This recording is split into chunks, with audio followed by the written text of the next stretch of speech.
Compartimos un nuevo espacio de nutrición y de alimentación saludable en TV con Noticias. Para eso siempre nos acompaña la licenciada Mariana de Bedia. ¿Qué tal, Mariana? ¿Cómo te va? Buenas tardes. Hola, buenas tardes a todos. Bueno, han proliferado, o por lo menos se comercializan ahora, mucho más que antes, diferentes harinas alternativas a la harina de trigo que en muchos casos son más saludables, ¿no? Sí, hay, por las distintas dietas que se llevan de moda y demás, han aparecido harina de un montón de frutos secos. La harina de almendras es la que, digamos, está en el top 10. La harina de castaña de cajú, la harina de quinoa, la harina de linaza, la harina de lino, pues encima cada semilla tiene distintas variedades, entonces sí, cada una es una harina diferente. La harina de maní, la harina de sorgo, o sea, hay harinas que estaban, o sea, todas estas harinas estaban, por decirlo de alguna manera, lo que pasa es que no se utilizaban en el diario o en la cocina habitual. Hoy recomiendan específicamente para aquellas dietas que son de alto consumo de proteínas y de grasas, las harinas de frutos secos, que son la harina de almendras, la harina de maní, la harina de castaña de cajú, y me estoy olvidando de alguna, pero son esas.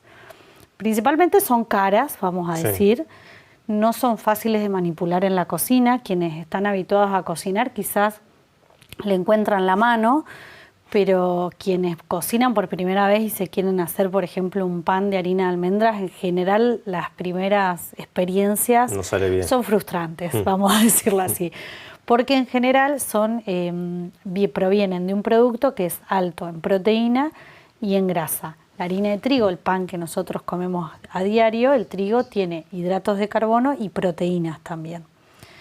No tiene grasa en general, salvo que sea el integral, que tiene un poquitito de grasa. El hidrato de carbono de la harina de trigo tiene gluten, que es lo que hace que sea esponjosito, que leude cuando uno ha hecho una pizza o ha hecho un budín o la torta, que empieza así la masa y después termina altita. Eso es el gluten, que es lo que en muchas dietas o en muchos médicos que hay con intolerancias intestinales y demás, te dicen que tenés que dejar de consumir el gluten. La única patología que realmente está como remedio no consumir el gluten es la celiaquía. También hay intolerancias y demás. Pero en el común de la gente que no tiene una patología intestinal de base, no debería eliminar, o por lo menos esa es mi opinión, el gluten del todo.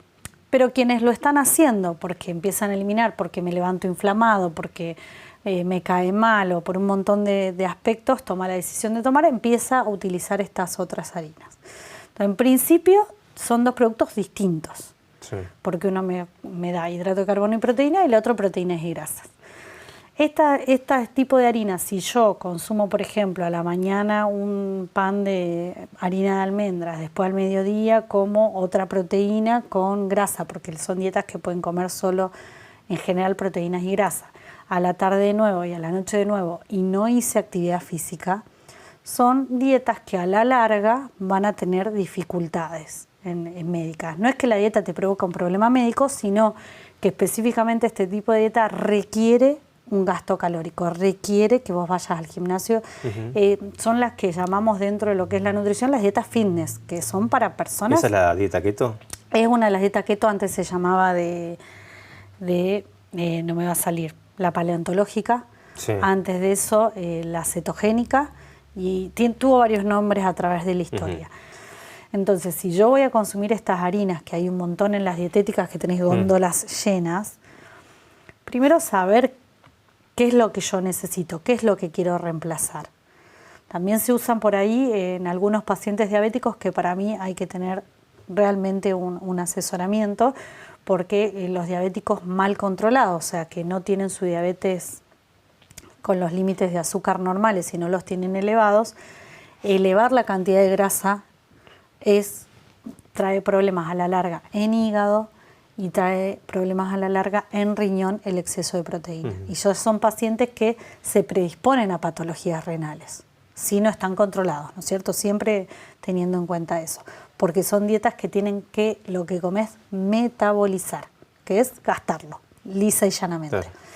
A diferencia de una dieta hipocalórica, que son las que se come poquito, que es todo fruta y verdura, es de que comes poquito, gastas poquito, bueno, entras dentro del equilibrio. O gastás un poco más y bajas de peso.